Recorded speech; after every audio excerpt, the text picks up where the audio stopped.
This episode of the Old Dogs REI Network is brought to you by Mino Studio.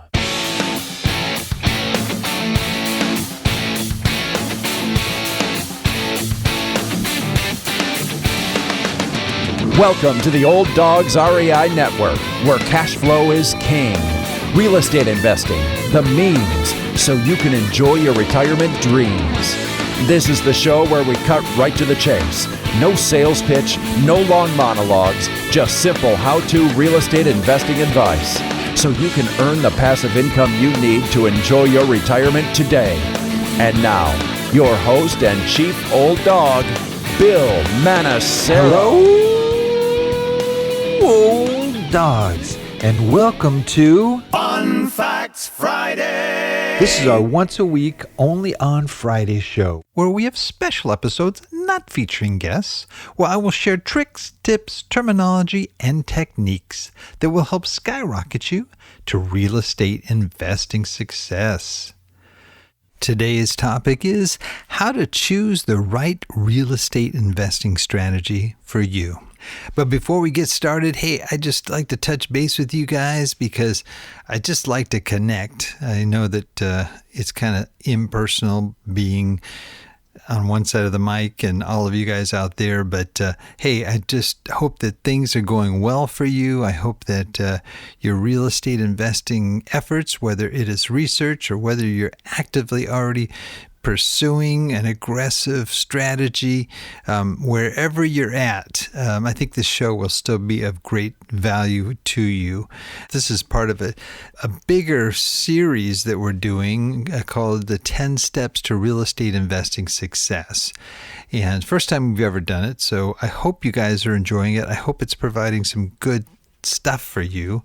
Maybe you don't need the information, but you might want to pass it along to somebody who is interested in real estate investing that maybe has never looked at it down deep. So we've already done 6 episodes here, and this is going to be the 7th. We've got 3 more to go after this, and I hope that the package will be very valuable for those that are really looking at doing this, but doing it right.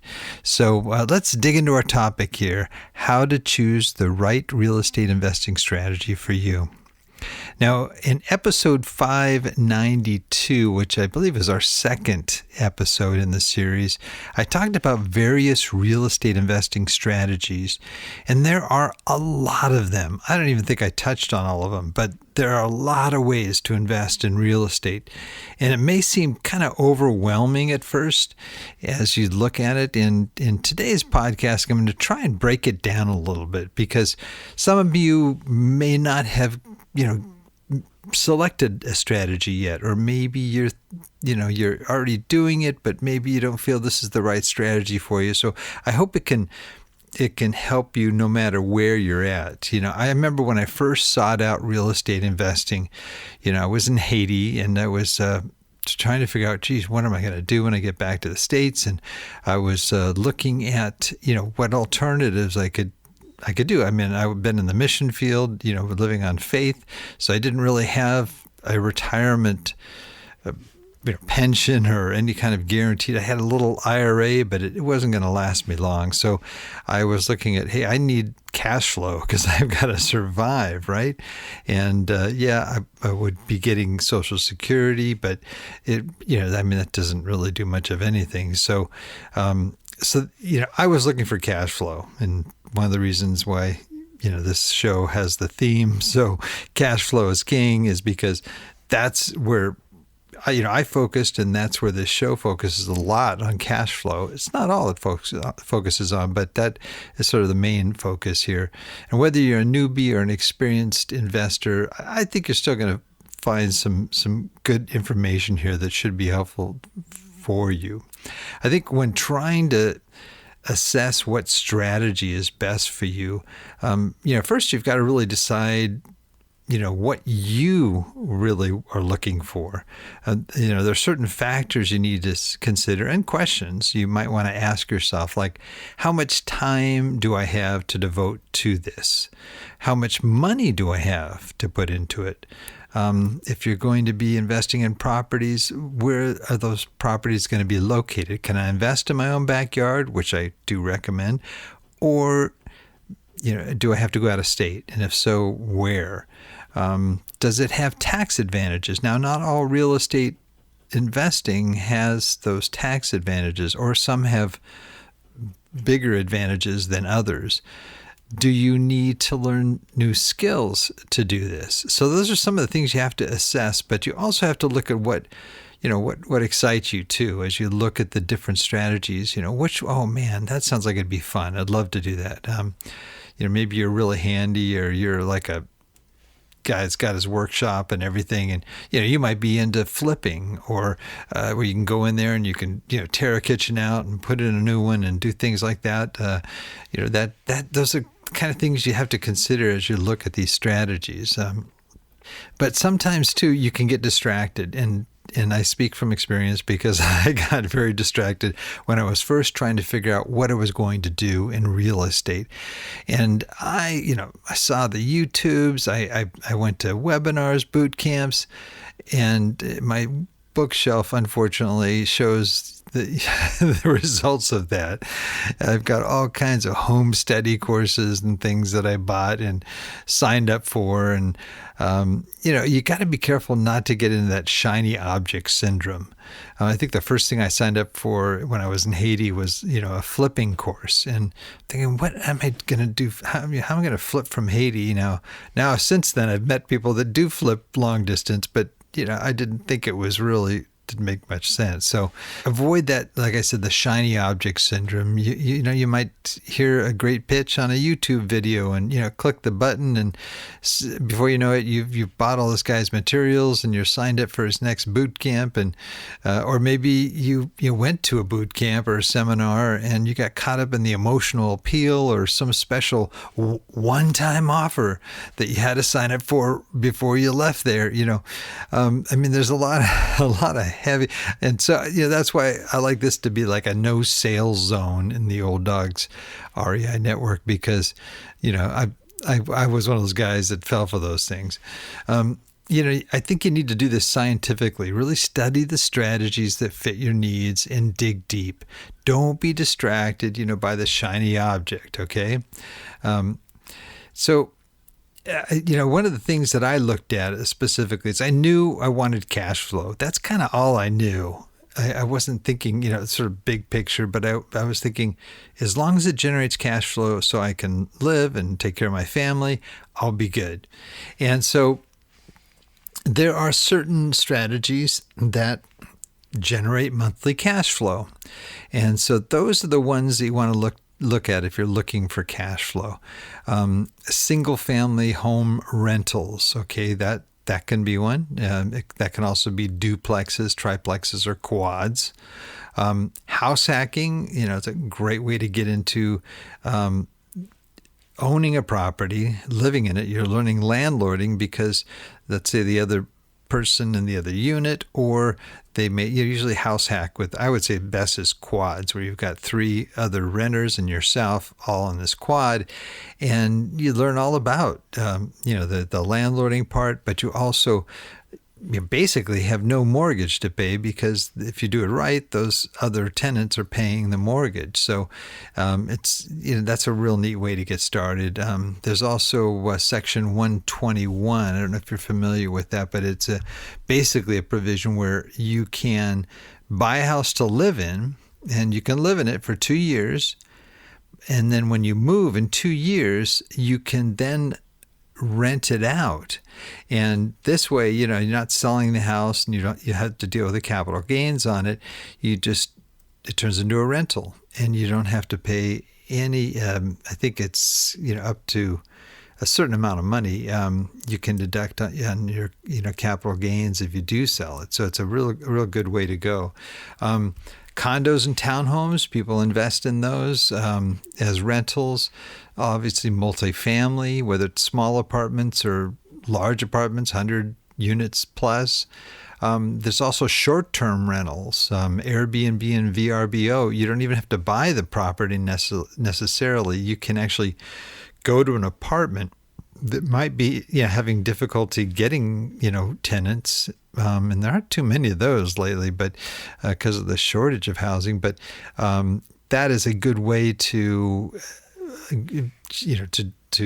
if you don't have any money, to get started with a short-term rental on an arbitrage basis, where you go and say, hey, I will pay you the rent for these apartments if you'll let me put my my VRBO, which is the vacation rental, or Airbnb in that unit. So that's another strategy that generates cash flow. Mobile home parks, billboards.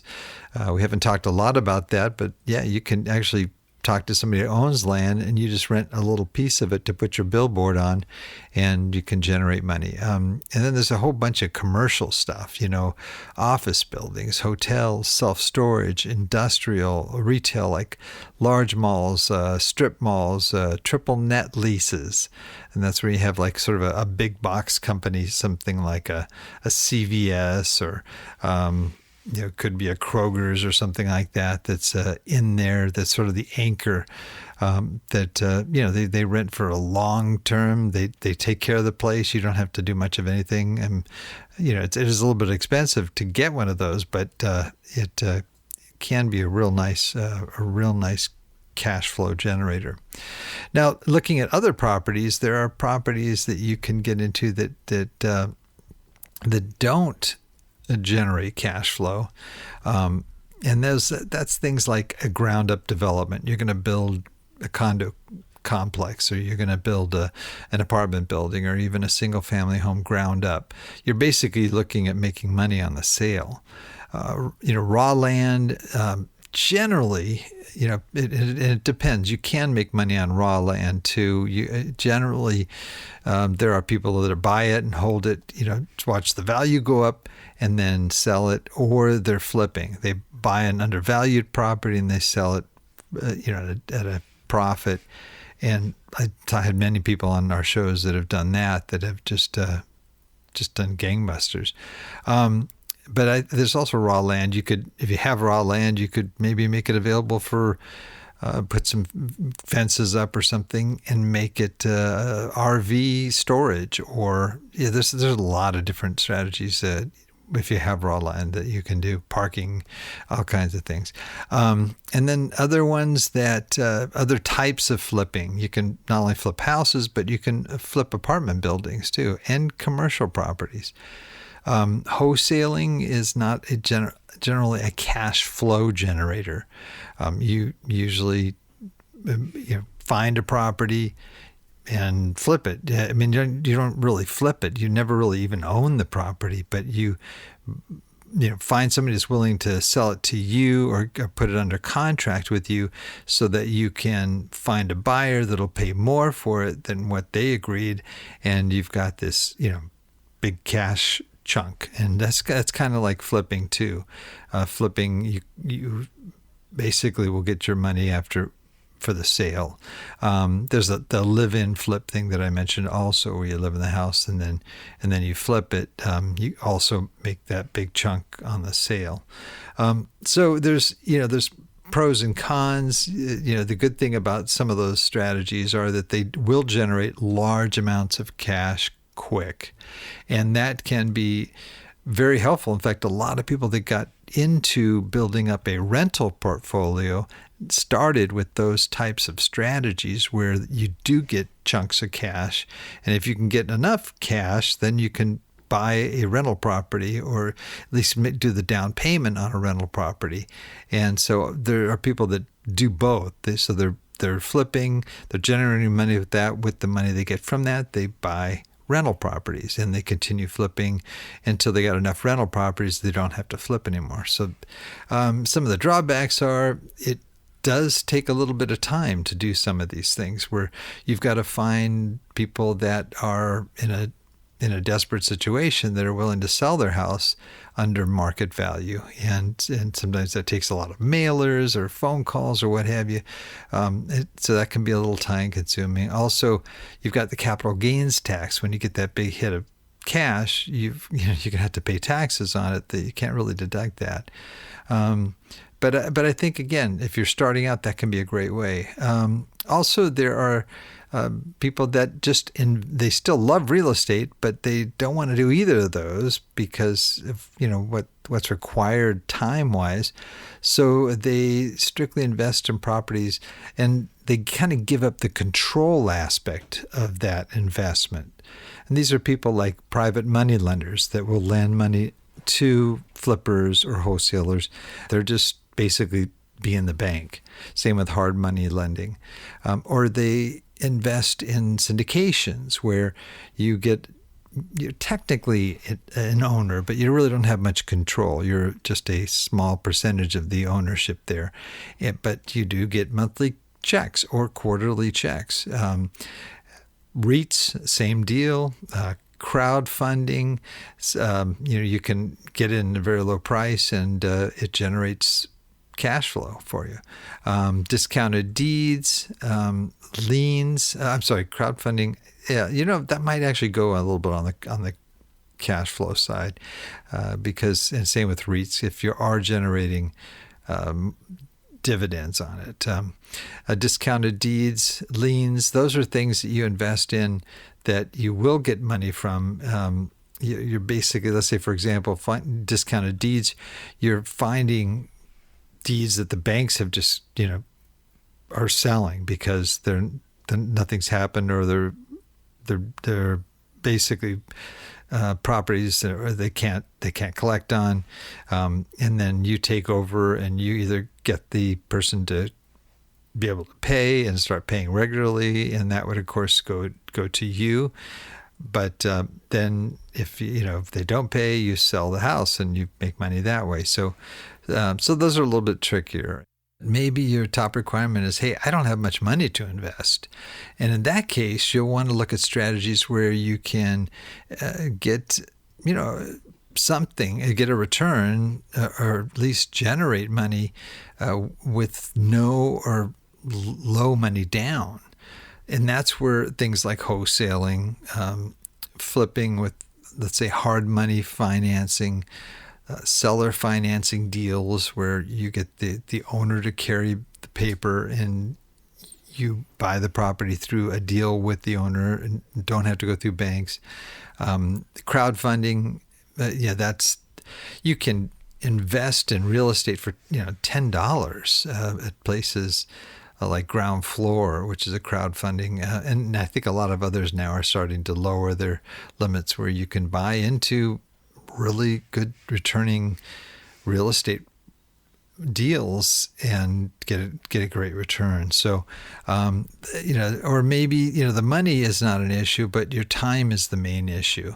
And that's where you can, look at something that, hey, I want the return, but I don't have the time, or I'd rather not work and have to get calls in the middle of the night for clogged toilets, or have to chase after people that aren't paying me on my loan, or whatever's going on. So then you would look at more passive strategies.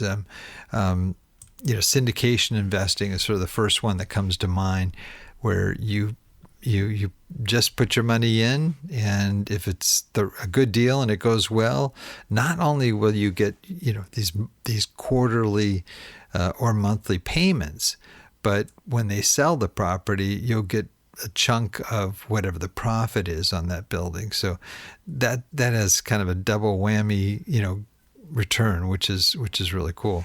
REITs, I mentioned, crowdfunding, private money lending.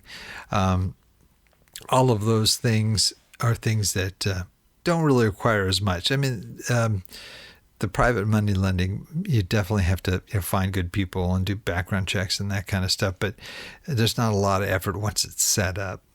If they've defaulted on the loan, then you're going to have to go through that process and take over the property. But for the most part, they're not that that labor intensive. I think once you zero in on a good strategy, then you may want to even find a niche. And this is smart, because if you can find a niche that other people aren't doing, like a lot of people are flipping, so you're going to be competing with a lot of other flippers. And if you're calling people or that are on lists that maybe, people are pre-foreclosure or foreclosure or divorce or some other reason that would put them into sort of a desperate situation, you may get them on the phone and say, "You're like the fifth call I got. Why are you calling me?" And that can be very competitive. But if you find a niche where there aren't a lot of other people doing it, you can usually do better than you can just doing a mainline strategy. So, and the difference between a strategy and a niche is really you are doing a strategy, but you found a niche that really is something that you can work with. For example, on rental property, one very effective niche right now are ADUs, and those are basically where you buy a house with something like for a garage or maybe a back area or house behind it that you can fix up as a rental. So you buy this and you turn it, that garage or whatever that other additional building, maybe it's even something, an attic that's converted or whatever, that can be rented out. That adds value to that property, because now you've got a source of income from your regular renters and you've got a source of income from the additional. So it becomes really kind of like a duplex situation, but it's a legal thing that you can do, and you're not going to, in fact, there's all kinds of benefits in it where you get special, you're not going to be taxed differently, even though it is a multifamily. There's also, the student housing niche, where you can take a house and you can split the rooms up. You can even rent by the bed and make much more than you would if you just rented that house out to a family, for example. Then you've got like Section 8 or special needs agency tenants, which I've dealt with quite a bit, where agencies will put people in there, with either special needs or they are maybe recovering from something. Maybe they were former homeless and they just are trying to get started again in life. And with that, agencies pay higher rent than market rent, usually higher than what we could get from a regular tenant. And that can be real lucrative too. Multifamily, you can specialize in low-income housing or workforce housing, military housing, student housing. There's a lot of different areas where you can specialize, again, depending on where you're located and what would work for your particular market. Single family homes, you can do sort of a rent to own or lease options. So there are multiple niches, and that's something you got to consider too. If once you zero in on the strategy, how can I make it even more effective or be able to get a better return? Your choice of a niche will depend, first of all, on your unique situations, your skills and interests, but it also depends on the market opportunities in the place and time you choose to invest. Basically, to identify a strategy in a niche, you need to ask and answer these three questions. Which niche, which strategy interests and excites me? You want to do something that will be fun and something that you like doing. Which niche or strategy uses my existing skills, strengths, or expertise? Which niche or strategy meets a clear need in my target marketplace? If you want to dig deeper on any of these strategies or niches, I would recommend you go to the Old Dog website and then type in whatever it is. It could be crowdfunding, could be REITs, it could be whatever it is. And there's like looks like a magnifying glass, and you click on that and you can type in those names, and there'll be so many podcasts and articles that you can use for reference, all free to reference, to see what you really like. And in many cases, you'll hear from people that have done these things. And that's, I think, valuable, where they talk about how they do it. And they also talk about the pluses and the minuses too. And so I think that might be a good place for you to start. I'm trying to present as best I can here what you can do in this short period of time that we have. I could really dig into each of these areas, but we just don't have that much time. That's why I like to put, and I will have a bunch of links in our show notes here where you can dig in a little bit deeper. And I think you need to really identify where it is you'd like to focus your time. Picking the right strategy and niche really can save you years of heartache and expense. If you pick the wrong one, you could be in a point where you're going, this is just not fun. So just, again, consider this, look at this. If you're already already investing and you like what you're doing, hey, I hope there's some value in there for you. If you maybe want to expand into a different niche or, expand out into another niche, maybe you'll take a look at some of these other things. If you're new and you're starting out, hey, this is a great first step for you. So that is it for today. Please note, Old Dog listeners, everything presented here today, including links, and there will be a lot of links, can be accessed in our detailed show notes on the Old Dogs website at olddogsreinetwork.com/blog. And you're going to look for the episode entitled How to Choose the Right Real Estate Investing Strategy for You. Well, that's the show for today. Remember, cash flow is king and real estate investing the means. Until next time, keep moving forward and may God bless. Thank you very much for visiting the Old Dogs REI Network. We would greatly appreciate if you would stop by iTunes and let us know what you think of the show. We would love if you could subscribe to the podcast, give us a 5-star rating, and write a review. The more ratings and reviews we receive, the more visible the podcast will be to others. Thank you.